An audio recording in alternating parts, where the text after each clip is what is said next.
இது மகிமை நேரம். இயேசு கிறிஸ்துவின் இனிதான நாமத்தினாலே இந்த 5வது நாளுக்காக என் தேவாதி தேவனை ஸ்தோத்தரிக்கின்றேன்.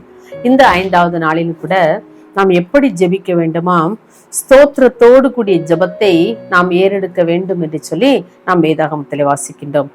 பிலிப்பியர் 4ஆம் அதிகாரம் 6ஆம் வசனம் இவ்வாறு கூறுகிறது, நீங்கள் ஒன்றுக்கும் கவலைப்படாமல் எல்லாவற்றையும் குறித்து உங்கள் விண்ணப்பங்களை ஸ்தோத்திரத்தோடே கூடிய ஜெபத்தினாலும் வேண்டுதலினாலும் தேவனுக்கு தெரியப்படுத்துங்கள். நம்முடைய ஜெபம் எப்படி இருக்க வேண்டும் என்று நம்ம வேதம் நமக்கு கற்றுக் கொடுக்கிறது தெரியுமா? அந்த ஜெபமானது ஒரு ஸ்தோத்திரத்தோடு கூடிய ஜெபமாக இருக்க வேண்டும்.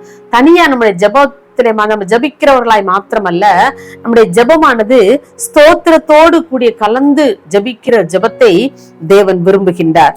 நாம் நம்முடைய தேவைகளை ஆண்டவருக்கு தெரியப்படுத்த வேண்டும் என்று சொன்னால் அது ஸ்தோத்திரத்தோடு கூடிய கலந்த ஒரு தேவைகளை சொல்லுகிற ஒரு விண்ணப்பமா இருக்கும்போது அது ஆண்டவருக்கு மிகவும் பிரியமா இருக்கிறது என்று சொல்லி நாம் வேதாகமத்திலே வாசிக்கின்றோம். பாருங்க, ஸ்தோத்திரத்தோடு கூடிய ஜெபத்திலே அவர் மிகவும் பிரியமா இருக்கின்றார். அதான் வேதாகம் சொல்லுது பாருங்க, உங்கள் விண்ணப்பங்களை ஸ்தோத்திரத்தோடே கூடிய ஜெபத்தினாலும் விண்ணப்பத்தினாலும் தேவனுக்கு தெரியப்படுத்துங்க. நம்மளுடைய விண்ணப்பங்கள் எதுவாக இருந்தாலும், நம்முடைய ஜெபம் எதுவாக இருந்தாலும் அதை ஆண்டவருக்கு ஸ்தோத்திரத்தோடே கூட ஜெபத்தினாலும் வேண்டுதலினாலும் நாம் அவருக்கு தெரியப்படுத்த வேண்டும் என்று சொல்லி வேதம் கூறுகின்றது. பாருங்க, நாம் யோவான் 6ஆம் அதிகாரத்திலே நாம் வாசிக்கிறோம், ஒரு ஆண்டவருடைய பிரசங்கம் நடக்கிறது. அந்த பிரசங்கத்தை கேட்பதற்காக ஒரு சிறு பையனிடத்திலே அவனுடைய தாயார் 5 அப்பங்களும் 2 மீன்களும் வைத்து கொடுத்துட்டு இருக்கிறாங்க. அப்ப அந்த 2 மீனையும் அந்த 5 அப்பத்தையும் ஆண்டவர் கைகளிலே எடுத்து அது அப்படியே சீஷலுக்கு சரி நீங்க கொண்டு போய் கொடுங்க அப்படின்னு சொல்லல. அதை வானத்திற்கு நேராக தன்னுடைய கைகளை 2ஐயும் தூக்கி அதை ஸ்தோத்தரிக்கிறார். அப்ப அப்படி ஸ்தோத்தரித்தலின் பலன் என்ன? அந்த 5 அப்பமும் 2 மீனும் பெருகி போகிறது. அது 5000 பேருக்கும் மேலாக அதை சாப்பிட்டு அதில் திருப்தி அடைந்தார்கள் என்று சொல்லி வேதாகமத்தில் வாசிக்கிறோம்.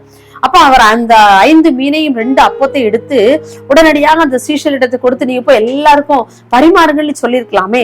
ஏன்? அவர் அதை கரங்களிலே எடுத்து வானத்தை அண்ணாந்து பார்த்து தன்னுடைய பிதாவை நோக்கி அதை ஸ்தோத்தரிப்பதை நாம் வாசிக்கின்றோம். அந்த ஸ்தோத்திரத்தின் மூலமாக ஒரு பெருக்கமான ஆசீர்வாதத்தை அவர் பெற்றுக்கொள்வதை நாம் பார்க்கிறோம். அப்படியே நம்முடைய வாழ்க்கையிலும் கூட நம்முடைய விண்ணப்பங்களை, நம்முடைய வேண்டுதல்களை நாம் ஸ்தோத்திரத்தோடு கூடிய விண்ணப்பங்களையும் வேண்டுதல்களையும் நம்ம அவருக்கு தெரியப்படுத்துவோம் என்று சொன்னால் அதில் ஒரு பெரிய ஆசீர்வாதத்தை நாம் கண்டுகொள்ள முடியும். பெரிய பெருக்கத்தை நம்முடைய வாழ்க்கையிலே நாம் கண்டுகொள்ள முடியும். எல்லா காரியங்களையும் எப்போது நாம் ஜபித்தாலும் ஆண்டவரே உமக்கு ஸ்தோத்திரம், எனக்கு இந்த காரியத்தை நீ நடத்தி கொடுத்தீரே அதற்காக உமக்கு ஸ்தோத்திரம், இந்த காரியங்களை எனக்காக செய்ய போகிறீரே அதற்காக உமக்கு ஸ்தோத்திரம் என்று சொல்லி நாம் ஒவ்வொரு வேளைகளிலும் அவருடைய சமூகத்துக்கு வரும் பொழுது எல்லாம் நாம் ஸ்தோத்திரத்தோடே கூடிய நம்முடைய ஜெபங்களையும் நம்முடைய விண்ணப்பங்களையும் அவரிடத்தில் தெரிவிக்கும் பொழுது நிச்சயமாகவே அந்த ஸ்தோத்திர ஜெபம் வலிமை உள்ளதாக ஒரு பெருக்கமான ஆசீர்வாதத்தை கொண்டு வருகிற ஒரு ஜெபமாக அது மாறும் என்பதிலே சந்தேகமே இல்லை. பாருங்க, இன்னும் வேதம் சொல்லுகிறது, ஸ்தோத்திர பலி இடுகிறவன் என்னை மகிமைப்படுத்துகிறான் என்று சொல்லி கூட வேதத்திலே வாசிக்கின்றோம்.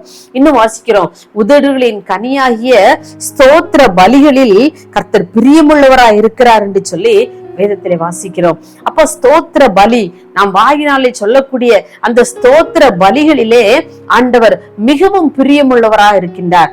அப்படியானால் நாம் எப்படி அந்த ஸ்தோத்திரங்களை செலுத்துவது என்று சொல்லி நாம் தியானிக்கும் பொழுது நிச்சயமாக நம்முடைய ஜெபங்கள், நாம் ஜெபிக்கிற ஒவ்வொரு நேரங்களிலும் அதோடு கூட நம் ஸ்தோத்திரங்களை செலுத்துவது நம்முடைய தலையாய கடமையாக இருக்கிறது.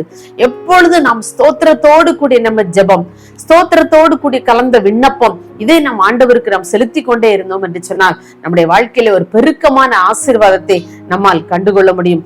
ஒவ்வொரு ஆண்டவர் சொல்ல, ஸ்தோத்திர பலியிடுகிறவன் என்னை மகிமைப்படுத்துகிறான். நம்ம அவருக்கு ஸ்தோத்திரம் ஸ்தோத்திரம் ஸ்தோத்திரம் என்று சொல்லிக்கொண்டே இருப்போம் என்று சொன்னார் அது நம்முடைய வாழ்க்கையில் ஒரு பெருக்கமான ஒரு ஆசீர்வாதத்தை கொண்டு வரும் என்பதிலே சந்தேகமே இல்லை. பாருங்க, நம்ம பொதுவா நம்முடைய வீட்டிற்கு யாராவது வந்தா, ஒரு போதகர் அல்லது ஒரு ஊழியக்காரர் அல்லது ஒரு விசுவாசி யாராவது வந்தா நம்ம உடனே நம்ம என்ன சொல்லுவோம்? ஸ்தோத்திரம் பிரதர், ஸ்தோத்திரம் பாஸ்டர்னு சொல்றோம்ல, ஸ்தோத்திரம் ஐயா அப்படின்னு நம்ம சொல்றோம். பாருங்க, உலக பிரகாரமான ஒரு போதகருக்கோ அல்லது ஒரு ஊழியக்காரருக்கோ நம்ம ஸ்தோத்திரம் செலுத்தும் பொழுது, நம்மையே உருவாக்கி படைத்து களிமண்ணாகிய நமக்கு அவர் ஜீவன் தந்து இந்த உலகத்திலே வைத்திருக்கிறாரே, அவருக்கு எத்தனை முறை நாம் ஸ்தோத்திரம் செலுத்தி கொண்டே இருந்தாலும், அதை எத்தனை முறை நாம் அவருக்கு ஸ்தோத்திரம் ஸ்தோத்திரம் என்று சொல்லிக்கொண்டே இருந்தாலும், நாள் முழுவதும் சொல்லிக்கொண்டே இருந்தாலும் கூட அது போதாது. ஏனென்று சொன்னார், அவர் அத்தனை பெரியவராக, இந்த உலகத்தை காட்டிலும் பெரியவராக, உலகத்தில் இருக்கிறவனிலும் உங்களில் இருக்கிறவர் பெரியவர் என்று சொல்லப்பட்டபடி அத்தனை பெரிய தேவனாக உயர்ந்து நிற்கின்றார்.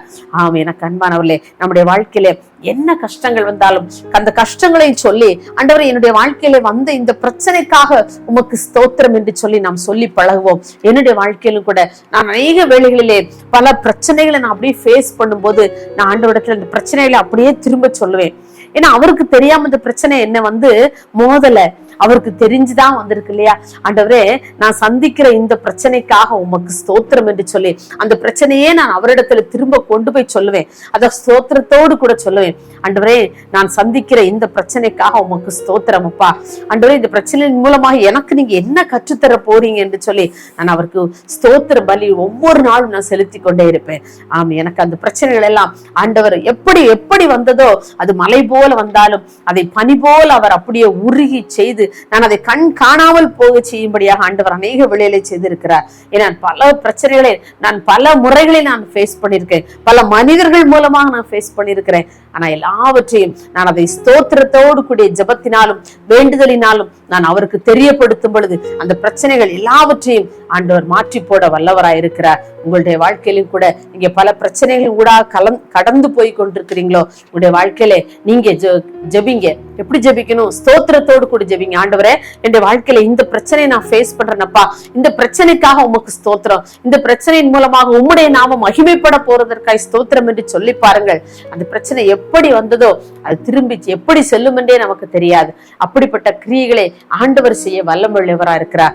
நாம் நம்முடைய ஜெபங்களை நாம் ஸ்தோத்திர பலியோடு கூட நாம் அவருக்கு செலுத்தும் போது, நம்முடைய விண்ணப்பங்களை ஸ்தோத்திர பலியோடு கூட நாம் செலுத்தும் போது, நம்முடைய வாழ்க்கையிலே ஆண்டவர் பெருக்கமான ஆசீர்வாதங்களை கட்டளையிடுகிறார். பிரச்சனைகள் எப்படி வந்தாலும் அந்த பிரச்சனைகளை பனி போல அவர் மாற்றி போட அவர் வல்லமை உள்ளவரா இருக்கிறார். நாம் ஒரு நிமிடம் ஜெபிப்போமா?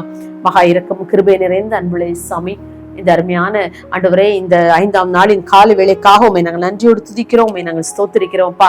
எங்களுடைய ஜெபங்களும் எங்களுடைய விண்ணப்பங்கள் எல்லாம் ஆண்டவரே உம்முடைய சமூகத்திற்கு ஆண்டவரே அது ஸ்தோத்திரத்தோடு கூட வருமானால் அது எங்கள் வாழ்க்கையில் பெருக்கமான ஆசீர்வாதத்தை கொண்டு வரும் என்று சொல்லி தியானித்தோம். அதே சமயத்துல எங்களுடைய பிரச்சனைகளை எல்லாவற்றையும் அப்பா நீங்க அப்படியே ஸ்தோத்திரத்தோடு கூட உங்களுடைய சமூகத்திற்கு வரும்போது அந்த பிரச்சனைகள் எல்லாம் ஒன்றுமில்லாமல் நீங்க செய்ய போறதற்காக உமக்கு நாங்கள் ஸ்தோத்திரம் ஐயா.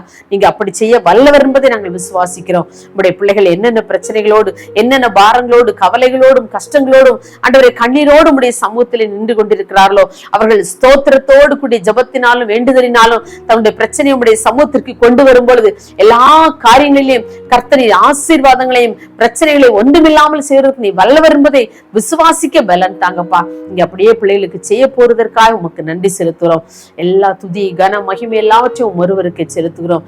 இயேசுவின் நாமத்தில் பிதாவே, ஆமென்.